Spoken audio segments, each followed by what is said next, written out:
Bismillahirrahmanirrahim. Faslun maning taqadha wudhu'uhu haramun alaihi arba'atu asya. Ketika seseorang rusak wudunya atau batal wudune, nalikane wong kuwi kok wudune batal, mongko ana patang perkara sing diharamne. Ketika orang tersebut batal wudunya atau rusak wudunya atau tidak punya wudu, maka 4 hal itu diharamkan kepada orang tersebut. Yang pertama apa? As-sholatu, sholat. Orang duwe wudu ya ora oleh sholat. Karena syarat saya sholat kan wudu. Terus nek ora wudu sholat ngopo? Kurang kerjane.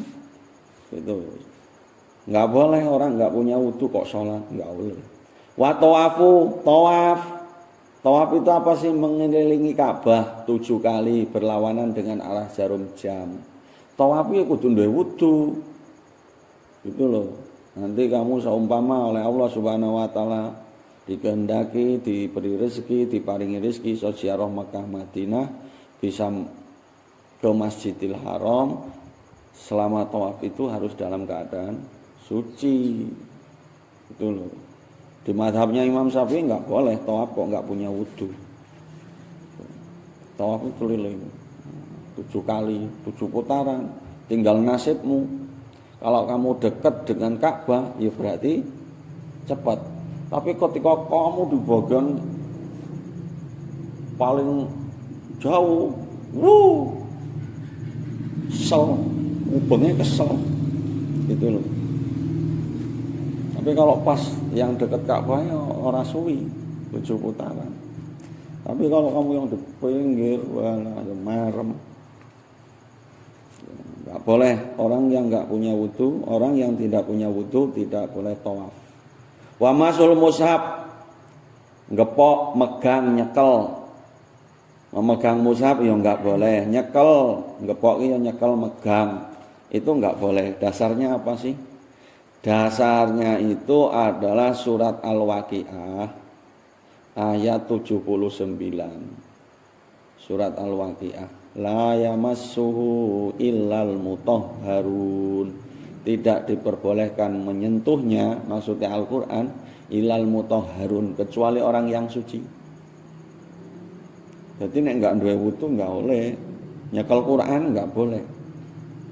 Gitu loh. Sebagian pendapat ulama diperbolehkan ketika Al-Qur'an tersebut kayak tafsir Jalalain, tafsir Munir, itu kan banyak penafsiran, banyak tafsirnya di situ, atau terjemah lah.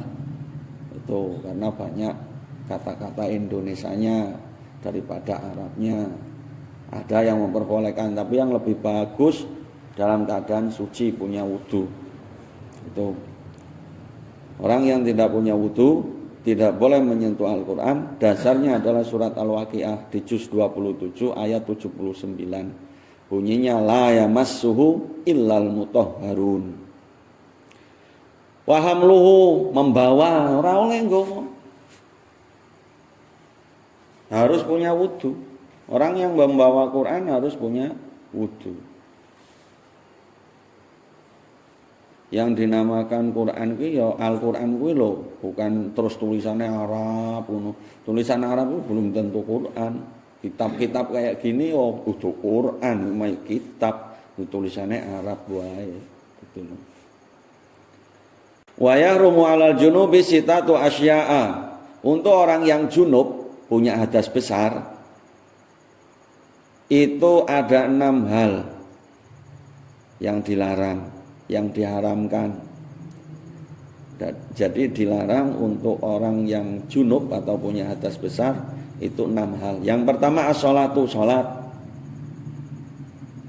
Syarat sahnya sholat itu adalah suci dari hadas, hadas kecil ataupun hadas besar. Junub itu termasuk hadas besar. Jadi enggak boleh wong rondo hadas gede kok sholat wae. Enggak boleh. Wa tawafu, tawaf enggak boleh. Hadas ki apa wae sih, Pak? Hadas besar itu apa? Ya hati ya hadas. Terus wilada, nipas, junub itu hadas namanya. Nek telek lencong, uyuh kuwi jenenge najis. Jadi ada najis, ada hadas. Hadas dibagi 2, nek najis dibagi 3. Terus wa masul mushaf, memegang Al-Qur'an enggak boleh, dasarnya tadi. Wa hamluhu, membawa Al-Qur'an enggak boleh. Walubsu fil masjid, diam di dalam masjid enggak boleh. Wong junub. Wong junub ki anu lho. Wong setelah hubungan suami istri senggama lah, disebutnya junub, hadas besar itu. Terus wa qiraatul Quran, tidak diperbolehkan membaca Al-Qur'an. Dasarnya apa? La yaqra'ul junubu wal haid syai'am minal Qur'an. Tidak diperbolehkan bagi orang yang junub dan orang yang haid la yaqra'ul Qur'an. La yaqra'ul junubu wal haid syai'am minal Qur'an. Tidak diperbolehkan membaca sedikit pun dari Al-Qur'an bagi orang yang junub ataupun orang yang haid. Itu dasarnya. Tapi kok ada yang memperbolehkan? Itu dasar itu yang dipakai oleh Imam Syafi'i untuk dasar bahwasanya orang yang junub, orang yang haid itu tidak boleh membaca Al-Qur'an. Tapi menurut Imam Malik, dasar ini dhaif atau lemah. Makanya di Imam Malik dibolehkan orang yang haid membaca Al-Qur'an. Itu ikhtilaf ulama namanya, perbedaan pendapat ulama. Di Imam Syafi'i apa ada yang memperbolehkan? Boleh. Ketika orang tersebut dalam posisi haid tapi dia hafal Quran dan dia merasa khawatir hafalannya itu hilang, itu boleh. Bagi orang yang haid di bab yang berikutnya. Tapi nek wong junub enggak boleh. Bismillahirrahmanirrahim. Wa yarumu bil haidi asyaratu asya'a. Sedangkan untuk orang yang haid itu diharamkan 10 hal atau dilarang 10 hal untuk orang yang haid. Yang pertama sholatu, samalah dengan yang tadi, yang junub, yang tidak punya wudu. Wa tawaf. Kemudian wa masul mushaf, memegang Al-Qur'an, sama dengan yang tadi di atas. Wa hamluhu, membawa Al-Qur'an. Wa lubsu fil masjid, masuk atau diam di dalam masjid itu enggak boleh orang yang haid. Makanya dulu kalau kamu sekolah pas ada kegiatan di masjid, mesti anak cewek yang haid di luar, enggak masuk ke masjid. Nah ini dasarnya. Jadi orang perempuan itu enggak boleh diam di dalam masjid ketika haid. Gitu. Wa qiraatul Quran, dasarnya tadi la yaqra'ul junubu wal haid syai'an minal Quran. Wa shaum, orang haid enggak boleh puasa. Seumpamanya maghrib kurang 10 menit, darah haid keluar, batal. Enggak boleh nanggung. Wis kadung mepet iki. Enggak bisa, enggak iso.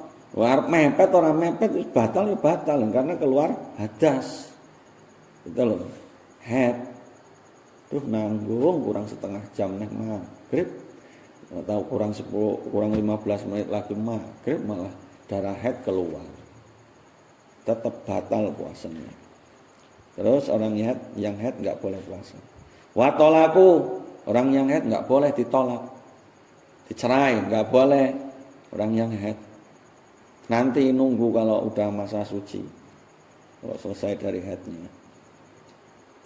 Wal mururu fil masjid, lewat di masjid, perempuan yang haid lewat di masjid enggak boleh ketika si perempuan tersebut in khafat talwisahu, ketika orang perempuan tersebut khawatir darahnya netes. Kalau sekarang kan enggak sih. Zaman dulu kan belum ada softtek, belum ada apa sih yang sekarang inilah.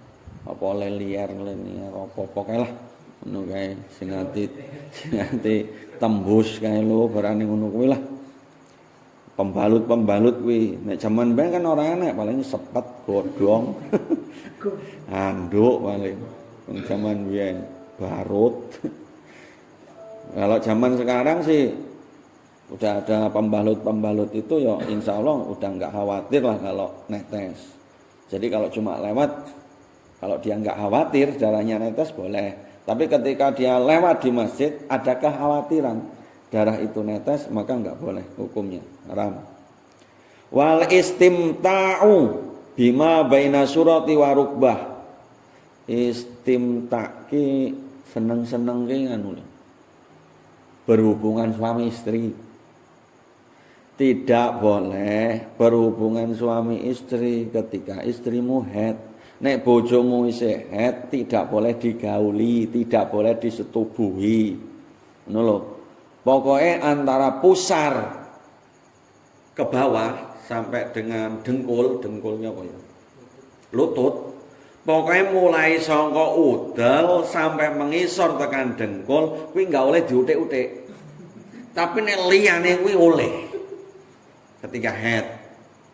Pokoknya nek head udel ke bawah atau pusar ke bawah, lutut ke atas itu zona merah. Enggak boleh. Tapi yang lainnya boleh nek liyane kuwi.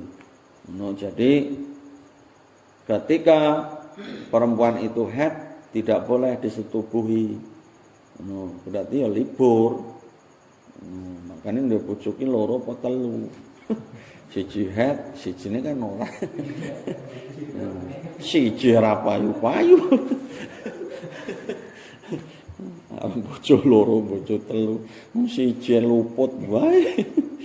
Jadi itu ketika kamu nanti punya istri, nek kowe engko sudah padha duwe bojo, ada 10 hal.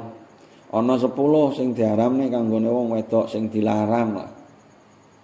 Untuk orang perempuan yang dalam keadaan haid. Itu biar kamu tahu. Ya perlu. Kamu kan calonnya duwe bojo mbok nek payu. Nek payu kan ya pengen bojo kabeh. Ngono gari jodhone mati apa sik urip. Kowe jodhone mati kena corona wingi mbok. Jadi untuk orang yang junub sudah, orang yang tidak punya wudu juga pun dilarang, larangannya 4 hal. Orang yang junub larangannya ada 6 hal. Terus untuk orang yang haid itu 10 hal yang dilarang. Kamu walaupun laki-laki, walaupun awakmu lanang ya kudu roh gitu loh. Wong calone kan insyaallah padha duwe bojo, padha duwe anak gitu.